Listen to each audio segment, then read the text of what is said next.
పూరి జగన్నాథ్ ఆలయంలో జరిగిన ఈ సంఘటన వింటే మీరు ఖచ్చితంగా ఆశ్చర్యపోతారు. గుడిలో నైవేద్యం పెట్టాక అక్కడున్న పూజారులు వాళ్ళ చేతిలో నీళ్లు వేసుకొని స్వామివారి ముఖాన్ని ఆ నీటిలో చూశారు.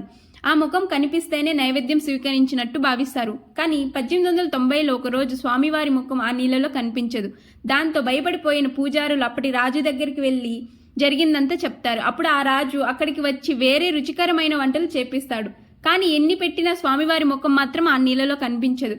దాంతో స్వామివారు తిన్నంత వరకు నేను తిన్ను అని ఆ రాజు ఆ గుడిలోనే కూర్చొని నిద్రలోకి జారుకుంటారు. ఇప్పుడు తన కలలో ఆ జగన్నాథుడు ప్రత్యక్షమై, రాజా, పక్క వీధిలో ఉన్న వేదమాత అనే ఒక ముసలావిడ ఎంతో ప్రేమతో నన్ను పిలిచింది. కాబట్టి తన ఆహారం తినడానికి తన కుటీరానికి వెళ్ళాను. అంతేగాని మీరు పెట్టిన ఆహారం నాకు నచ్చక కాదు. వెంటనే నాకు నైవేద్యం పెట్టండి అని అడుగుతాడు. వెంటనే రాజు మేల్కొని పూజారుల చేత నైవేద్యం మళ్ళీ పెట్టిస్తాడు. అప్పుడు స్వామివారు ఆ నైవేద్యాన్ని స్వీకరించి ముఖం నీళ్ళలో కనిపిస్తుంది. ఇలాంటి మరెన్నో మిస్టరీ వీడియోస్ చూడాలంటే మన ఛానల్ని ఇప్పుడే లైక్ చేసి సబ్స్క్రైబ్ చేసుకోండి.